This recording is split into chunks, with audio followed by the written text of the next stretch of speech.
Sa isang tahimik na klinika sa Waipahu, si John Tokuhura, isang 47 taong gulang na acupuncturist, ay araw-araw na tumutulong sa kanyang mga pasyente para mapagbuti ang kanilang kalagayan. Ngunit isang umaga noong Enero taong 2022, ang katahimikan ay nabasag. Natagpuan siyang patay sa loob ng kanyang klinika, walang bakas ng pagnanakaw, walang pakikipaglaban, at isang misteryosong lihim ang nagsimulang lumitaw.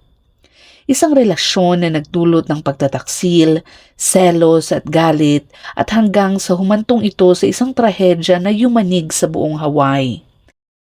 Yan at ang buong detalye ng kasong ito ang ating hihimay-himayin ngayon, at bago natin ito simulan ay kung bago ka pa lamang dito sa ating channel ay huwag mong kalimutang i-click ang subscribe button at pindutin na rin ang notification bell para lagi kang updated sa mga kasong tinatalakay natin dito.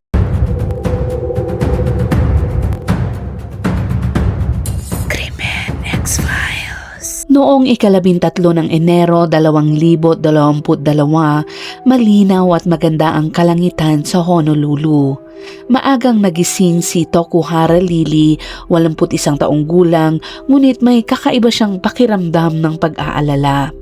Noong gabing bago iyon, bandang 6:00 ng gabi, nagpadala siya ng mensahe sa kanyang anak na si Tokuhara John. Sinabi nitong bibisita siya at magdadala ng mga lunchbox na siya mismo ang naghanda, pero buong gabi siya ay naghintay at hindi kailanman dumating ang kanyang anak. Inisip ni Lily na baka naging abala si John sa kanyang klinika at may biglang emergency na kinakaharap ito, kaya napilitan itong magtrabaho buong gabi at nakalimutan ang kanilang napag-usapan. Dahil dito, nakaramdam siya ng pag-aalala pero may halong pag-unawa rin.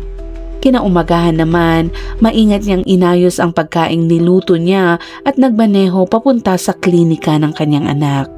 Sa isip niya ay siguradong pagod na si John, at sa halip na tawagan at baka maistorbo ito, nagpasya siyang dalhin na lang mismo ang pagkain doon. Nagmaneho si Mrs. Lily papunta sa isang gusali sa sentro ng lungsod at ipinarada ang kanyang sasakyan sa likod ng klinika ng anak.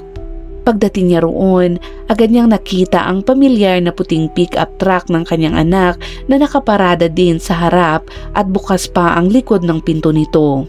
Inisip niyang nasa loob lang si John kaya dire-diretso siyang pumasok, ngunit kakaiba ang katahimikan sa loob. Sobrang tahimik at parang may mabigat na presensya sa paligid.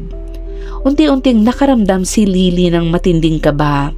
Pagkatapos, ang nakita niya sa harap niya ay tuluyang nagpahinto sa kanya. Nagkalat ang mga puting papel sa sahig at sa gitna ng silid, nakahandusay si John, 40 taong gulang at hindi na gumagalaw. Sa paligid ng kanyang ulo ay may kumakalat na puling likido. Agad na tumulo ang mga luha ni Lily habang siya ay nanginginig. Lubos siyang nalito sa kanyang mga nakita, pero pilit pa rin kumakalma habang tumatakbo palabas at sumisigaw at humihingi ng tulong. Ilang minuto lang ang lumipas, dumating na ang mga ambulansya, pulis at mga bumbero. Ang mga tao sa paligid na nakarinig ng kaguluhan ay mabilis ding lumapit para tumulong. Sa kasamaang palad, mukhang huli na ang lahat. Matagal nang wala ng buhay si John at agad na isinara ng pulisya ang buong silid bilang bahagi ng kanilang investigasyon. Ang balita tungkol sa pagkamatay niya ay nagdulot ng matinding gulat sa buong komunidad. Ayon sa lahat ng nakakakilala sa kanya, isa siyang positibo at malusog na tao na laging mabait sa lahat. Madalas din siyang sumali sa mga volunteer activities at ang klinikang itinayo niya ay hindi lang tumutulong sa mga pasyente para mabawasan ang kanilang nararamdamang sakit, kundi nakapagbibigay rin ng maraming benepisyo sa komunidad. Para sa marami, napakahirap tanggapin ng isang taong tulad niya ay mawawala sa ganitong trahedya. Si John na 47 taong gulang ay hindi kailanman nag-asawa at walang anak. Pero kahit ganoon, hindi siya kailanman naging malungkot dahil laging nasa tabi niya ang kanyang pamilya. Ang kanyang ina na si Mrs. Lily ay may 3 anak at si John ang kanyang bunso. Mahal na mahal siya ng kanyang 2 nakatatandang kapatid na babae at malapit din siya sa kanyang mga pamangkin na parang mga kaibigan niya sa loob ng kanilang pamilya. Sa pang-araw-araw na buhay nila, mahilig si John sa physical fitness at laging maingat sa kanyang mga pagkain. Bilang isang healthcare professional, naniniwala siya na kailangan niyang mabuhay ng maayos at malusog. Sa labas naman ng kanyang trabaho, gustong-gusto niya ang mga water sports tulad ng pangingisda, surfing at kayaking. Pagkatapos niyang magtapos sa kolehiyo, nagpasya si John na tahakin ang landas ng traditional medicine at acupuncture. Masipag siyang nag-aral, nakakuha ng master's degree at medical license at kalaunan ay nagbukas ng kanyang sariling klinika sa kanilang lugar. Ang klinikang ito ay naging isang lugar na pinagkakatiwalaan ng maraming tao at nagbigay ng pag-asa at tiwala sa komunidad. Habang iniimbestigahan ng lugar ng pangyayari, nakakita ang pulisya ng 2 basyon ng bala sa sahig malapit sa ulo ni John.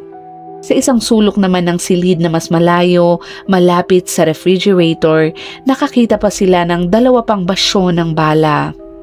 Lahat ng 4 na bala ay tumama sa bahagi ng ulo na malinaw na nagpapakita na ito ay isang planadong pagpaslang na may matinding galit at hindi isang basta-bastang pangyayari lamang. Bukod dito, sa drawer ng mesa, natagpuan ng pulis ang humigit kumulang 4,000 dolyar na nakakalat. Madali itong makita pero hindi man lang ito ginalaw ng gumawa nito. Ipinapakita nito ang tanging target ng gumawa ay ang buhay ni John at hindi ang kanyang mga ari-arian.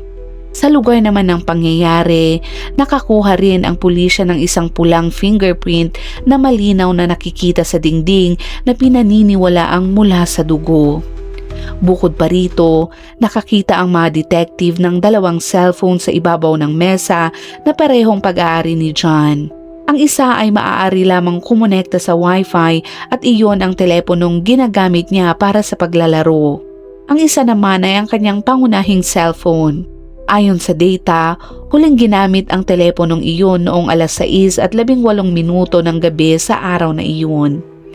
Mula naman sa surveillance footage sa labas ng klinika, natuklasan ng pulisya ang isang lalaki na may suot na sombrerong pangmangingisda na nakita sa paligid bandang 6:00 ng gabi noong 12 ng Enero. Diretso ang direksyon ng kanyang paglakad papunta sa klinika ni John. Pagkalipas ng 48 segundo matapos siyang pumasok, muli siyang lumitaw sa kamera, ngunit sa pagkakataong ito ay palabas na ng klinika at papunta sa kabaligtarang direksyon. Ngunit may suot siyang puting sombrero, maitim na salamin sa mata at ang kanyang mukha ay ganap na natatakpan.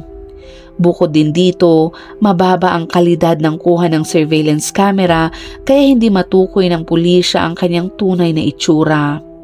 Maliban sa footage na ito, bago pumasok sa klinika si Mrs. Lily, ang ina ni John, wala nang ibang lumapit sa lugar. Dahil dito, halos walang silbi ang mga unang nakalap na impormasyon para mabilisan ng matukoy kung sino ang gumawa nito. Dahil sa sitwasyong ito, nagsimulang gamitin ng pulisya ang oras kung kailan huling naging aktibo ang cellphone ni John upang imbestigahan ang mga record ng mga sasakyang dumaan sa paligid ng gusali sa oras na pinaniniwalaang nangyari ang krimen. Agad nilang natuklasan na bandang 5:57 ng hapon, isang puting pickup truck ang lumiko mula Farrington Highway papunta sa Waipahu Station Road. Pagkatapos ay tumuloy ito pa norte bago ito huminto sa isang lugar na walang kamera. Hindi naman nagtagal, sa susunod na interseksyon, may nakita namang isang tao na naglalakad sa kalsada papunta sa klinika. Kalaunan ang taong ito ay muling nakita sa mga surveillance camera ng mga kalapit na tindahan. Siya ang kahina-hinalang lalaking nakita sa klinika ni John. Matapos suriin ng mabuti ang puting pickup truck, nakahanap naman ang pulisya ng surveillance footage na nagpapakitang dumaan ito sa highway.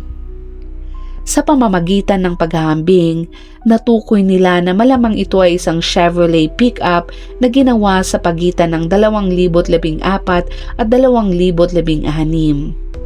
Bagamat nakuha na ng kamera ang plaka sa harap ng sasakyan, masyadong malabo ang imahe kaya hindi ito mabasa ng malinaw ng mga eksperto kahit anong pagsisikap ang kanilang gawin.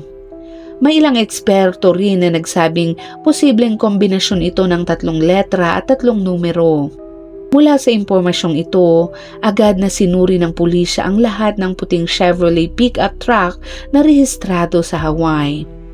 Hindi naman naglaon, natukoy nila ang 52 sasakyan na kapareho ng modelo. Matapos ang sunod-sunod na investigasyon at pag-alis sa listahan ng mga walang kinalaman, 51 sasakyan ang napatunayang walang kaugnayan sa nangyari. Ibig sabihin, isa lamang na sasakyan at ang may-ari nito ang natira sa listahan ng pulisya. Ang may-ari ng pickup truck ay isang 32 taong gulang na lalaki na nagngangalang Eric Thompson. Isa siyang medyo matagumpay na negosyante sa lugar at may sarili siyang construction team. May maayos siyang trabaho at magandang kita at nakatira siya kasama ang kanyang asawa at 2 taong gulang na anak na babae sa isang mamahaling residential complex sa Honolulu. Sa karagdagang pag-verify, natuklasan ng pulisya na magkakilala nga sina Eric at John, ngunit ang koneksyong ito ay nangyari 4 na taon na ang nakakalipas. Noong panahong iyon, sa pamamagitan ng pagpapakilala ng isang kaibigan, tinulungan ni John si Eric sa paggamot ng carpal tunnel syndrome.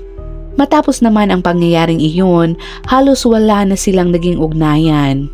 Medyo pinanghinaan ng loob ang pulisya dahil malinaw na hindi sapat ang isang lumang pagkakakilala para sabihin na may kinalaman si Eric sa nangyari.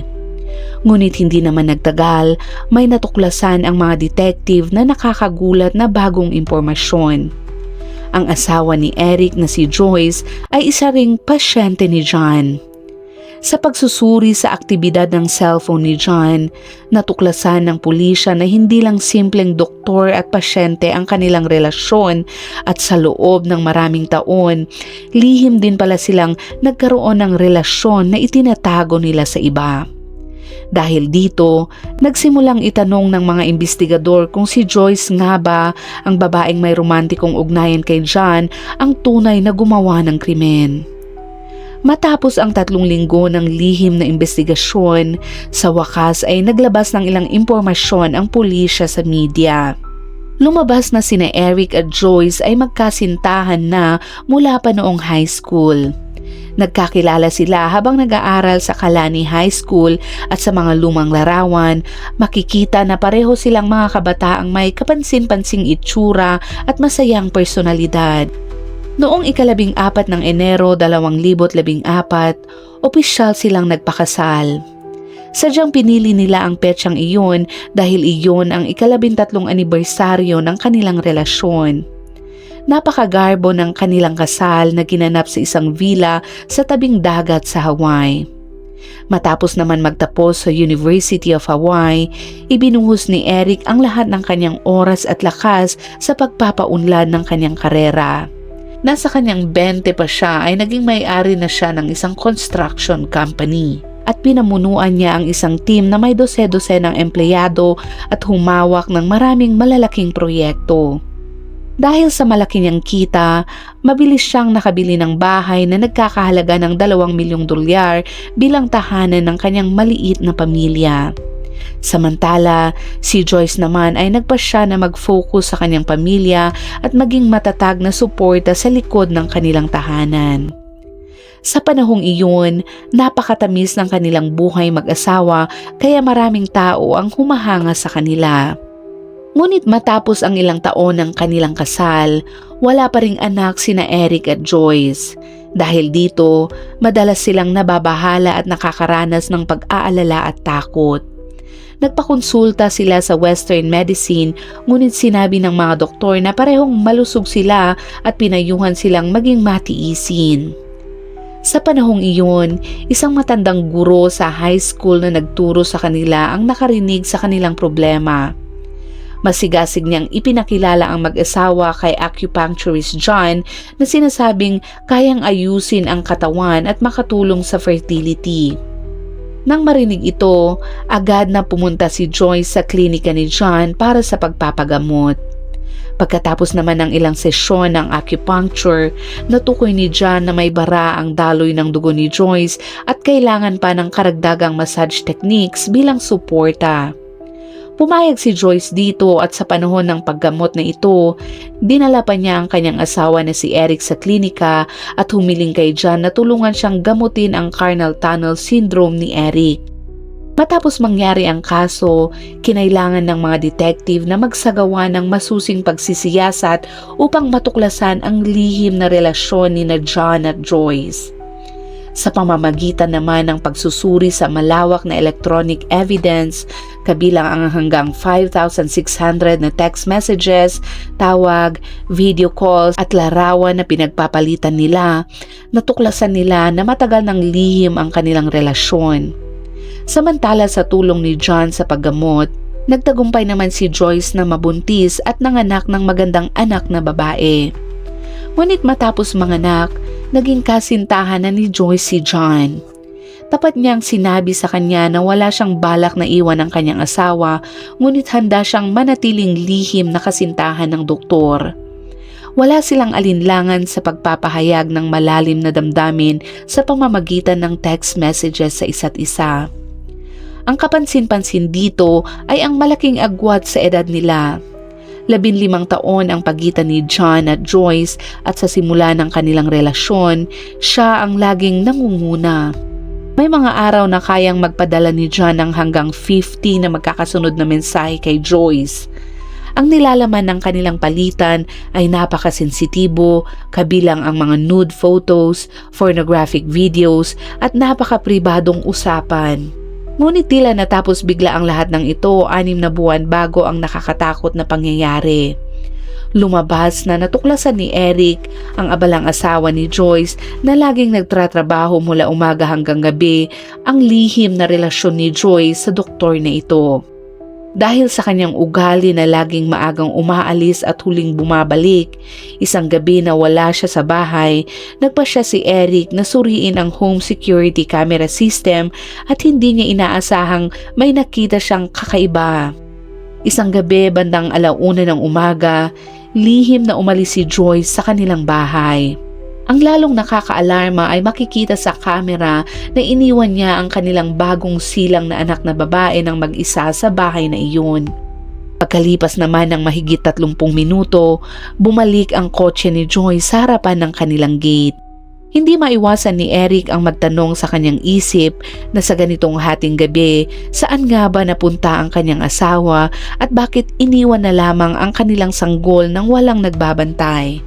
Dahil naman sa tuloy-tuloy na pagtatanong ni Eric, sa wakas ay hindi na nakapagpigil si Joyce at napilitang aminin ang buong katotohanan tungkol sa relasyon niya kay John.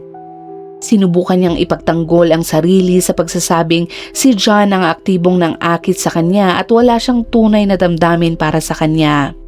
Umiiyak si Joyce at nakiusap sa kanyang asawa na patawarin siya at ipinangako niya na tuluyan niyang ititigil ang maling relasyon at babalik bilang isang tapat na asawa at ina.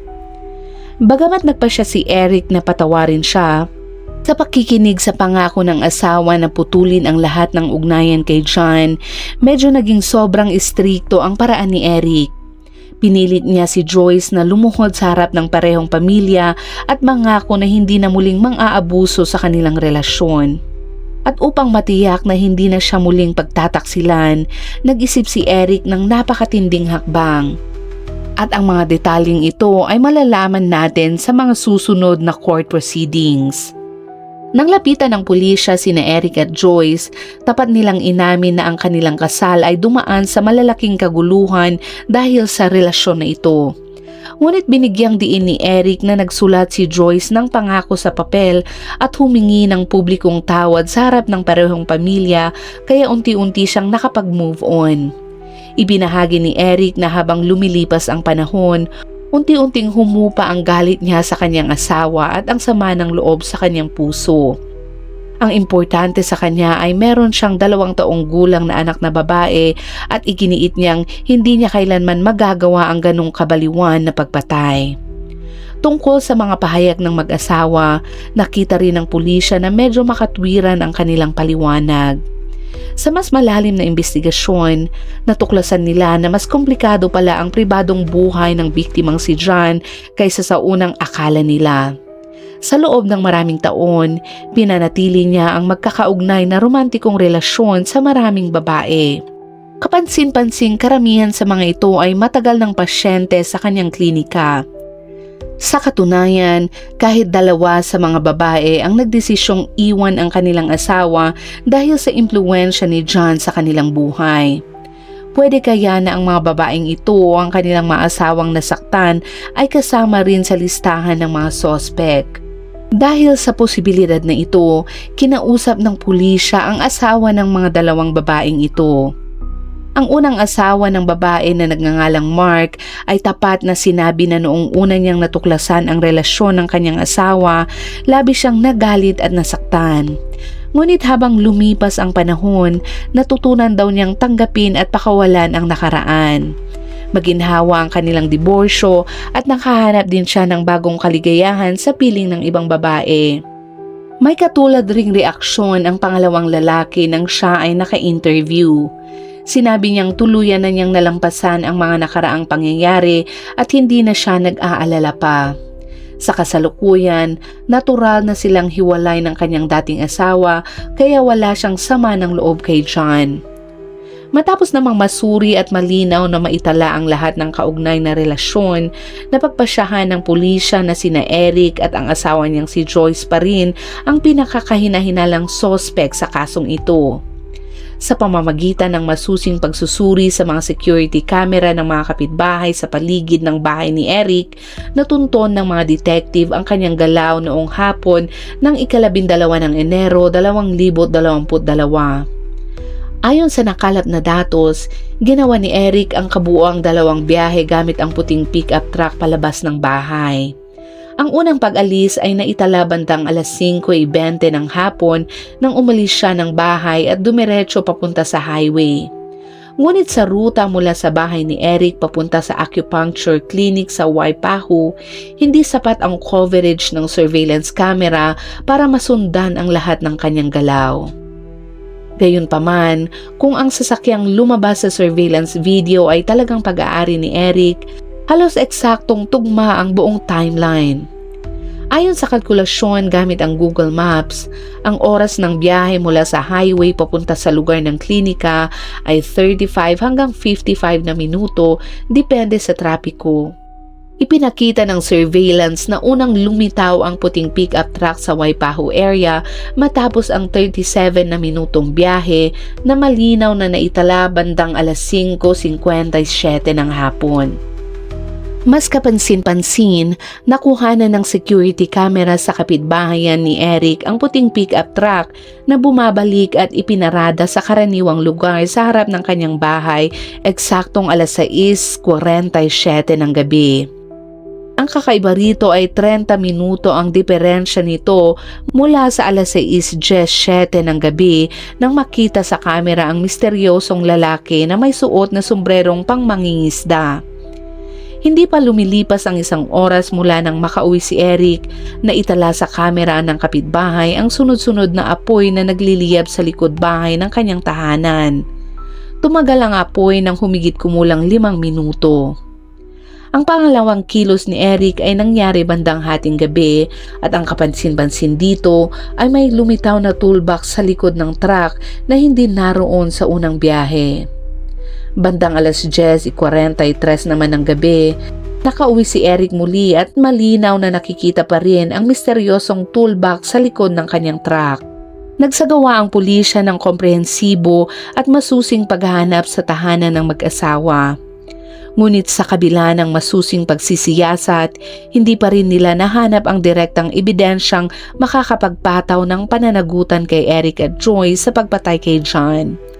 Gayunpaman, natuklasan ng mga detective ang ilang kahinahinalang palatandaan na nakakatawag pansin sa kanila. Sa likod bahay, nakita ang isang wheelbarrow na may sunog ng metal container sa loob. Bukod dito, natuklasan na si Eric ay may 12 na legal na rehistradong baril sa kanyang pangalan. Partikular ay may 2 karagdagang hindi rehistradong baril pa. Sa lahat ng armas, 2 ang may teknikal na katangian na kahawig ng uri ng armas na pinaniniwala ang ginamit sa kaso. Ngunit matapos ang pagsusuri, lumabas na wala sa mga ito ang aktual na ginamit sa pagpatay. Hindi sinubukang itago ni Joyce ang lihim niyang romantikong relasyon kay Dr. John, ngunit mariin nilang itinangging mag-asawa ang anumang kaugnayan sa pagkamatay ni John. Nang sila'y hinarap sa imbestigasyon, pareho silang hindi nagpakita ng kooperatibong pag-uugali at agad na kumuha ng abogado bilang proteksyong legal. Kabilang sa mga ebidensyang nakalap ng pulisya ang sombrerong pangmangingisda na itinuturing na susi sa pag-usad ng kaso. Sa simula ay umaasa ang lahat na ang ebidensyang ito ang magiging susi sa paglutas ng buong misteryo. Naitala sa kamera na suot ng gumawa ang maputing sombrerong pangmangingisda at ilang sandali pagkatapos, aksidenteng nahulog ito sa kalye. Mga 10 minuto matapos mahulog ang sombrero sa kalsada, may isang naglalakad sa pedestrian ang nakakita at pinulot ito. Lumabas na isang homeless wanderer ang taong iyon at pagkatapos pulutin ang sombrero, sinuot niya ito sa kanyang ulo. Ngunit pagbalik niya sa pansamantalang tirahan niya sa gawa sa tarp, isinabit na lang niya ang sombrero sa isang sulok at hindi na ito muling ginamit pa. Masusing sinuri ng mga forensic experts ang sombrero at natuklasan ang mga bakas ng hibla ng tela pati na rin ang isang hibla ng buhok. Sunod ay kinuha nila ang DNA samples mula sa brim at crown ng sombrero. Gayunpaman, ang resulta ng pagsusuri ay hindi kasing linaw ng inaasahan. Ipinakita na ang nakalap na DNA evidence ay ang presensya ng 2 magkaibang genetic group. Ang naging konklusyon ng mga eksperto ay hindi tuluyang maalis ang posibilidad na si Eric nga ang isa sa pinagmula ng DNA. Noong araw ng mga puso taong 2022 na eksaktong nagmarka rin ng 18 na taon mula ng unang magkakilala ang mag-asawa, naaresto si Eric sa 2 mabibigat na kaso. Second-degree murder at paggamit ng armas at pagkomisyon ng felony. Matapos magbayad ng napakalaking $1,000,000 bilang bail, pinayagan siyang makauwi at maghintay ng paglilitis. Ang formal na legal proceedings ay naganap noong Hulyo taong 2023. Nakatuon ang argumento ng prosekusyon sa motibo. Ipinahayag nila na batay sa relasyon ni Joyce at John, pati na rin sa karahasan ng gumawa sa crime scene, ito ay isang personal na pagpatay na dulot ng galit. Ginamit ng pulisya ang ebidensya sa crime scene at ang nakalatag na timeline upang ipakita ang pananaw na ito. Sinabi nila na ang Wi-Fi only phone ni John ay nagpakita ng program na nagsimula siyang maglaro ng game bandang 5:40 ng hapon at iniwan itong tumakbo ng tuloy-tuloy. Pinaghihinalaan ng pulisya na naglalaro si John nang tumigil siya sandali para sagutin ang text message ng kanyang ina at hindi naglaon. Pagkatapos niyang ilapag ang phone, siya ay pinaputokan ng lalaking may suot na sombrerong pangmangingisda na nakita sa kamera. Kaya sa sumunod na 3 oras, tuloy-tuloy ang laro hanggang maubos ang baterya at namatay ang phone. Lumitaw ang lalaking may sombrerong pangmangingisda sa tamang oras sa surveillance camera.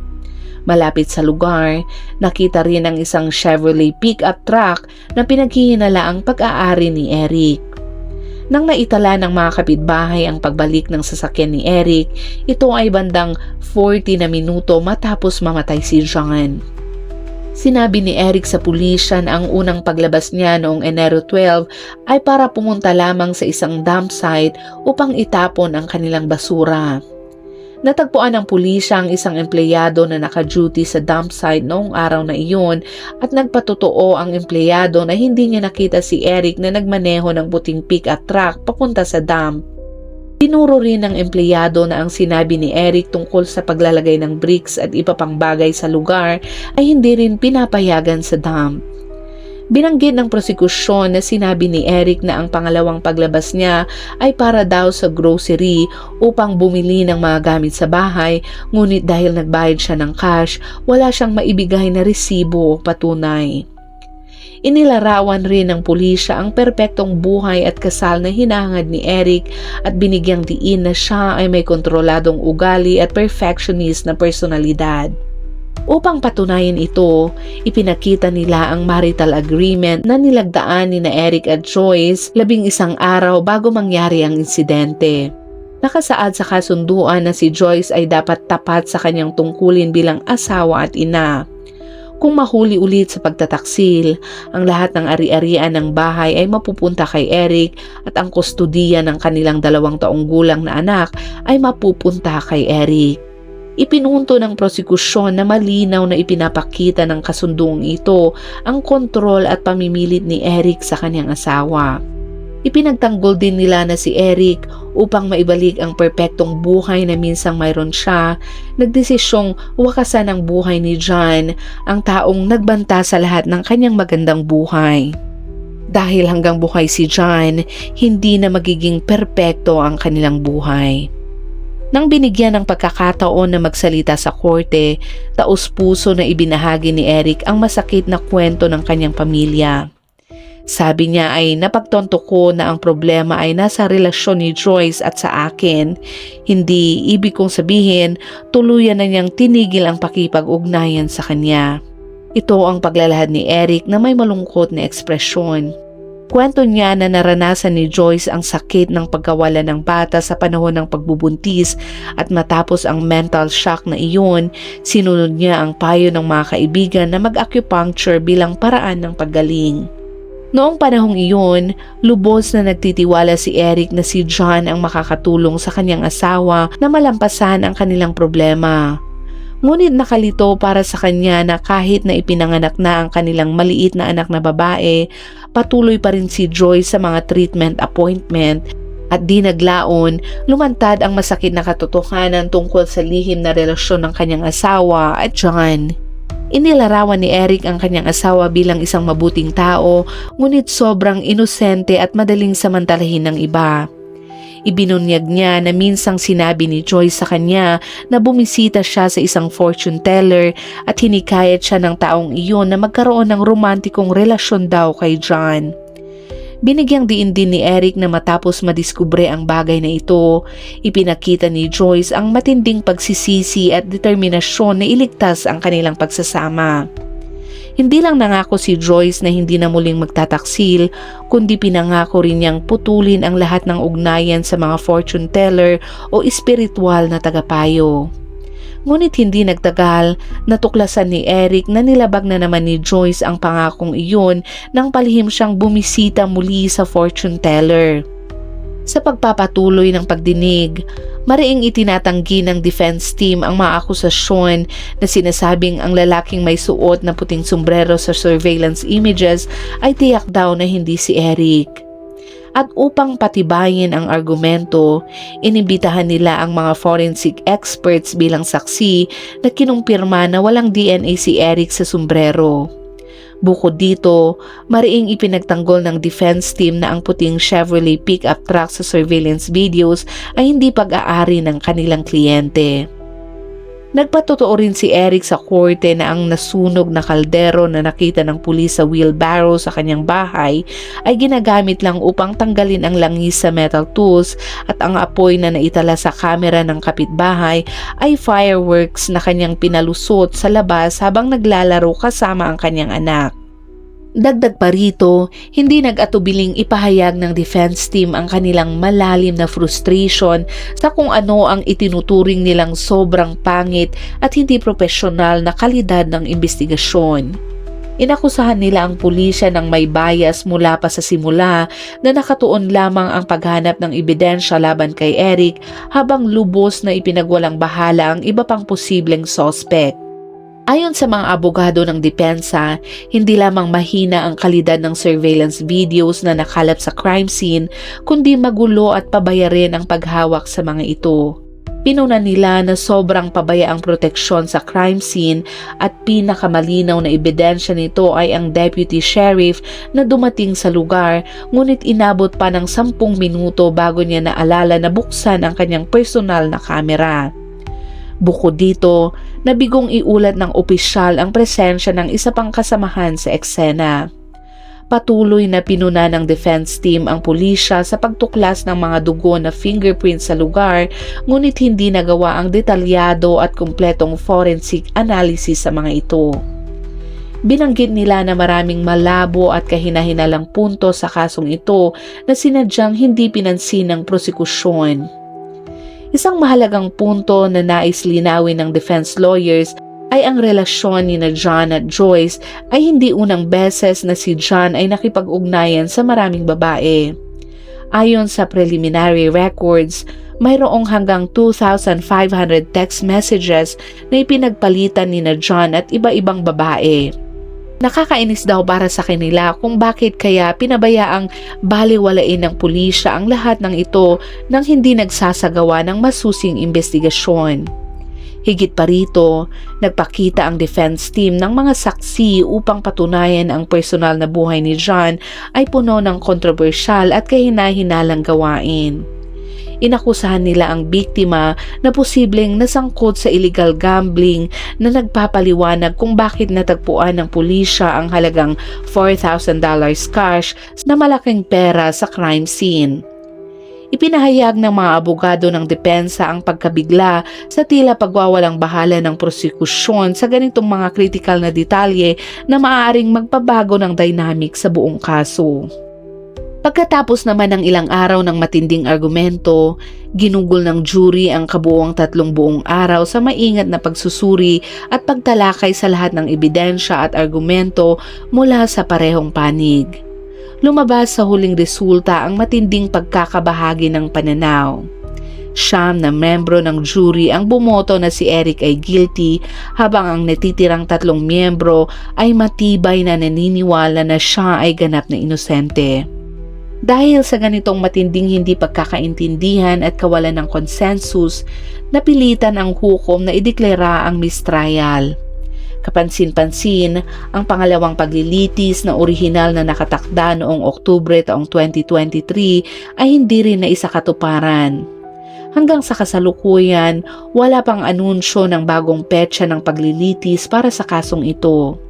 Ilang miyembro din ng jury ang pumayag na makapanayam ng media pagkatapos ng paglilitis.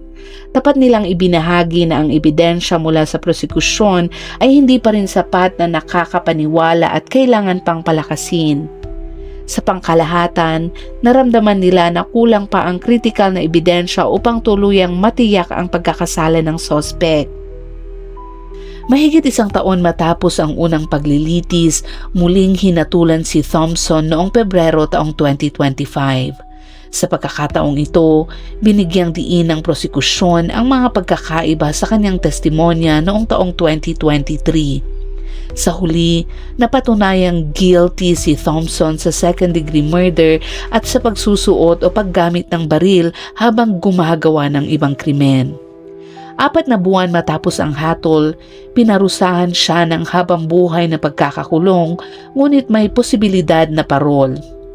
Kailangan niyang magsilbi ng hindi bababa sa 15 na taon bago maging karapat-dapat sa parol. Binanggit din na maaaring magtakda ang Hawaii Paroling Authority ng mas mahabang panahon. At diyan nagtatapos ang kasong tinalakay natin ngayon. At gaya ng dati, kung umabot ka sa dulo ng videong ito, ay huwag mong kalimutang i-comment naman sa ibaba ang iyong saloobin tungkol sa kasong tinalakay natin ngayon. At huwag mo na rin kalimutang ilagay kung anong oras at saan mo ito napanood para naman alam namin kung saan umabot ang videong ito. Hanggang sa muli at palaging mag-iingat.